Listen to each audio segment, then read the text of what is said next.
खबर यह है कि लोकसभा में आज 19 सितंबर को 128वां संविधान संशोधन बिल यानी नारी शक्ति वंदन विधेयक, महिला आरक्षण बिल का विधेयक लाया गया है कि तहत 33% रिजर्वेशन लागू करने का प्रावधान है।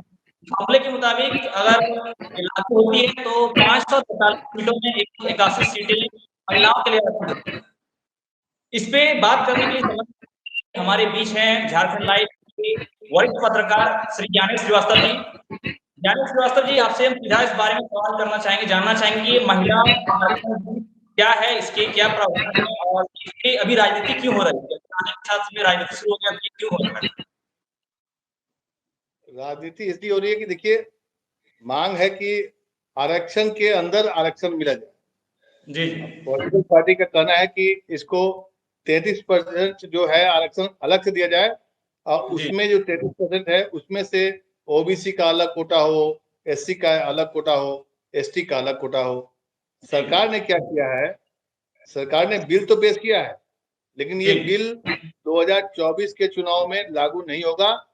इसके बारे में जब बिल के बारे में जब पढ़ा गया और जानकारी ली गई तो अभी नई जनगणना होगी, उसके बाद ये लागू हो पाएगा। तो सरकार ने पहले दिन मीडिया हेडलाइन तो बना दिया कि सरकार महिला बिल लाएगी। प्रधानमंत्री ने यहाँ तक कहा कि शायद ईश्वर को मंजूर है कि मैं अच्छा काम करूं, इसलिए मुझे संसद में ये बिल लाने का मौका मिला है। लेकिन सवाल यह है कि सरकार ने जिस तरीके से बिल पेश किया है तो उससे एक बात साफ हो गया है कि ये बिल अभी नहीं आया, फिर ये मामला लटक गया। जैसे 26 साल से लटका हुआ था वैसे ही इस बार भी लटका है। अब देखिए क्या है कि ये सच है कि संसद में महिलाओं की भागीदारी बहुत ही कम, बहुत ही कम, 7,500 8,000 के आसपास, मतलब कि अभी तक सांसद चुने जा चुके हैं, निर्वाचित हो चुके हैं या नॉमिनेट हुए हैं। लोकसभा और राज्यसभा के दोनों मिला दिया जाए तो संख्या 7,500 8,000, लेकिन उसमें से क्या कहते हैं कि संख्या जो है महिलाओं की संख्या बहुत कम है। राज्यों में तो बहुत कम है। हालांकि आपको देखेंगे कि भाई पंचायत चुनाव में देखें बिहार में 50% लागू है। हाँ, बिहार में 50% पंचायत में और स्थानीय निकायों के चुनाव में महिला आरक्षण लागू है। तो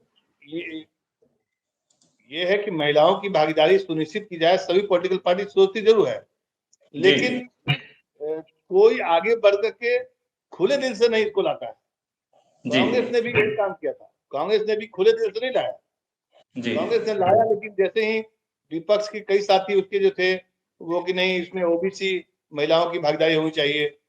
दरअसल क्या है, बिल में भी बहुत सारा पेच होता है, समझने की बात है। आखिर क्या बात है कि 26 साल से एक ही बिल को बार बार लाया जा रहा है, सब लोग क्रेडिट लेने के लिए ललायत है। कांग्रेस कह रही है कि हमने लाया था, राज्यसभा में पारित किया था 2010 में, लेकिन सवाल है कि 2010 में आपने पारित कर दिया था, उसके बाद 2014 तक आपकी सरकार थी। उसी तरह से पिछले 9 साल से आप मोदी सरकार है, और अंतिम कार्यकाल के वर्ष में अगर आप ये बिल लाते हैं तो आपकी मंशा बताती है कि आपकी इच्छा कितनी है। होता क्या है ना कि देखिए, प्रधानमंत्री भाषण बहुत अच्छा देते हैं, कोई पॉलिटिकल पार्टी का नेता बड़ा अच्छा भाषण देता है, लगता है कि समाज के लिए बहुत सोचता है। महिलाओं की भागीदारी सुनिश्चित हो, इसके लिए आपको खुले दिल से आना पड़ेगा। अभी जो बिल आया गया है उसका नामकरण चेंज किया गया है। जो आप नाम ले रहे थे, क्या नाम बता रहे थे? बिल का नाम क्या है?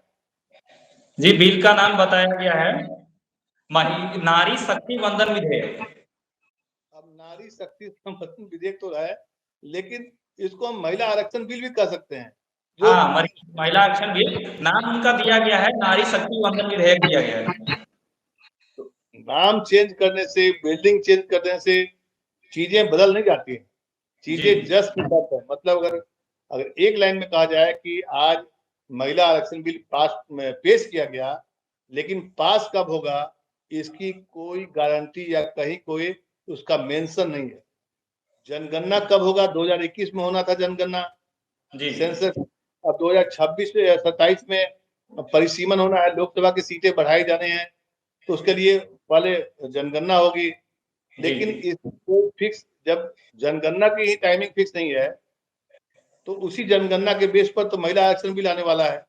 समझिए इस बात को कि वोट लेने के लिए हर एक पॉलिटिकल पार्टी ललायत है, लेकिन कोई ये नहीं, किसी से पूछिए तो बोलेगा कि नहीं हम तैयार है, सरकार नहीं ला रही। तो कांग्रेस सरकार थी तो बोल रहे थे कि हम तैयार थे तो आपने पारित क्यों नहीं कराया, आपने बड़े बड़े बिल पारित कराया, न्यूक्लियर डील वाला बिल पारित करवाया था, जब आपके सहयोगी सीपीएम और तमाम लोगों ने आपसे समर्थन वापस दे दिया था 2008-9 में। जब आप बड़े बड़े बिल पास करा सकते हैं तो महिला आरक्षण बिल क्यों नहीं पास कर सकते? इसमें मुझे ऐसा लगता है कि कोई भी पॉलिटिकल पार्टी खुले दिल से नहीं चाहती है कि महिलाओं के लिए आरक्षण दिया जाए, महिलाओं की भागीदारी ज्यादा होगी, जाहिर सी बात है उसमें पुरुषों का वर्चस्व कम होगा। अब बताइए 100 में 33% अभी तो लोकसभा में पेश किया गया।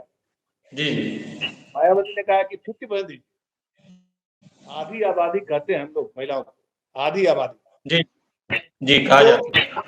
हाँ, मुझे नहीं लगता है कि ये महिला आरक्षण बिल जो है ना, ये भी चुनावी शोरगुल में ये दब जाएगा और फिर मुद्दा कुछ और बनेगा। क्योंकि 2019 के चुनाव में घोषणा पत्र में कांग्रेस ने कहा था, राहुल गांधी से लोग पूछते थे तो बोलते थे कि हमारी सरकार आएगी तो पहला बिल हम यही महिला आरक्षण बिल आए। आपकी सरकार आई नहीं, आपकी सरकार आई, वो 4 साल तक सोती रही, 5वें साल नींद जगी है, नया संसद था, नया घोषणा करना था, तो जाहिर सी बात है कुछ नहीं मिला तो महिला आरक्षण बिल को लाओ और पेंडिंग में डाल दो। निष्कर्ष तो यही निकाला जा सकता है हमें।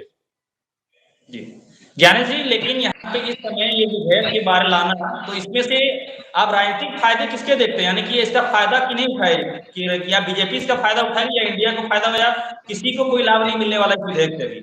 मतलब इस चर्चा इस पे लाने पे, जबकि जैसा कि आपने बताया कि चुनाव में तो होगा ना, इस समय ये विधेयक लाने के पीछे क्या मतलब राजनीतिक फायदे किसको होंगे?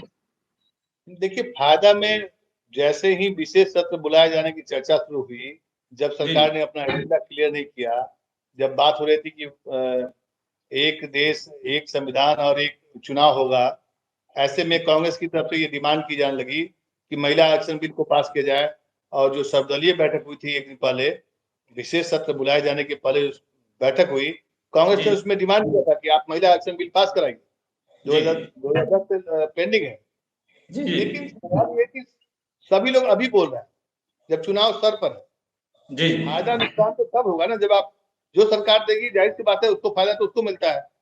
लेकिन प्रॉब्लम ये है, अगर आप पूरे बिल को पढ़ेंगे या अभी तक जब से इस बिल को लाया गया है अगर समझेंगे या समझने का प्रयास करेंगे, तो आपको लगेगा कि किसी भी पॉलिटिकल पार्टी की दिल से इच्छा नहीं होती है कि महिलाओं की पूर्ण भागीदारी हो।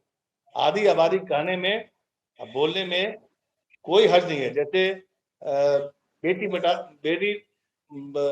पढ़ाओ बेटी बचाओ एक कार्यक्रम लागू किया गया था, उसके बाद बेटी पर कितना अत्याचार हुआ, महिलाओं पर कितना अत्याचार हुआ, उस पर कोई बात ही नहीं करता है। हमारे देश में महिलाओं की क्या स्थिति है, महिलाओं पर जो बढ़ते अपराध हैं उस पर कोई चर्चा ही नहीं करता है। तो वही है ना कि फायदा और नुकसान तो बाद में होगा, पहले कानून तो लागू हो, एक से कानून बन जाता है। बताइए, मोदी सरकार ने 128वां माननीय संविधान संशोधन विधेयक लाया गया, संशोधन लाए गए। दिल्ली में मुख्यमंत्री को के पावर का जब मामला चल रहा था तो उसको ऑर्डिनेंस लाया गया, ऑर्डिनेंस ला करके उसको रोक दिया गया। अगर सरकार की इच्छा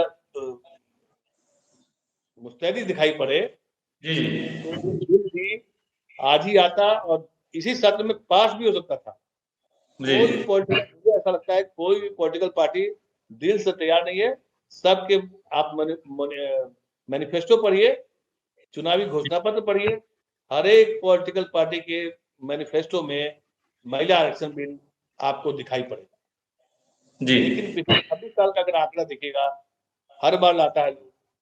राजीव गांधी ने पंचायतों में जो लागू किया था महिलाओं का, उसको बिहार सरकार ने देखिए कितना बढ़िया 50%, कई राज्यों ने उसको अपनाया है। और महिलाओं की भागीदारी बड़ी है। जी अब सवाल ये होता है कि ये कब तक लागू होगा, कौन सरकार लाएगी, इसका कहीं कुछ विवरण नहीं आपको मिलेगा। जी।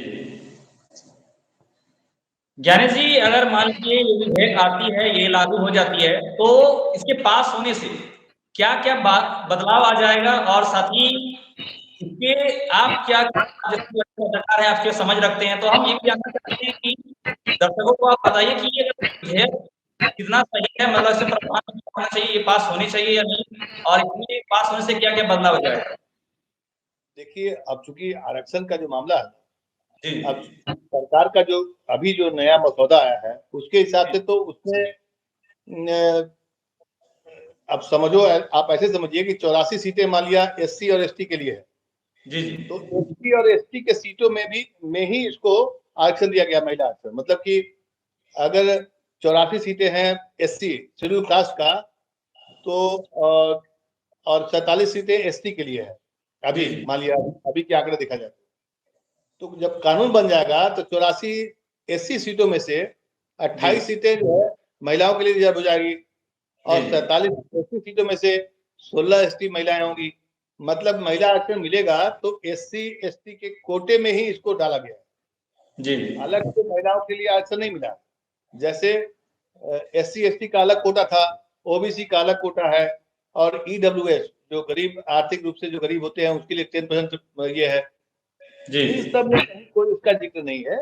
तो ये जो सीटें हैं, मतलब कि ओबीसी महिलाओं को आगे लाने के लिए, समाज की मुख्य धारा में लाने, ओबीसी को नहीं, एससी और एसटी के महिलाओं को जी, जी। आरक्षण दिया गया है। देखा जाए तो महिलाओं को आरक्षण नहीं मिला।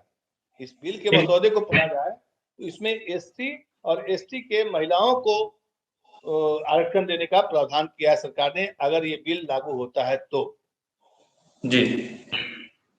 धन्यवाद ज्ञानेश जी, आप दर्शकों को इसके बारे में जानकारी दिए। दर्शकों को बता दूं, जैसा कि सर ने कहा कि ये विधेयक अभी आई नहीं है, मतलब इसका आने की संभावना इस चुनाव में, लोकसभा चुनाव में आएगा भी नहीं। इसके अलावा कानून बनने से कानून सिर्फ बनाने से नहीं होता है, उन्हें लागू करने, उस पर चर्चा करने से होता है, क्योंकि ऑलरेडी हमारे देश में कई सारी महिला के लिए कानून बने हुए हैं, लेकिन उसके उस प्रकार से लागू होने के बावजूद कई सारे अपराध देश में देखे हैं, कोई चर्चा नहीं होती। तो अमल करना ज्यादा जरूरी है, इस पे चर्चा करें और उसको खत्म करें।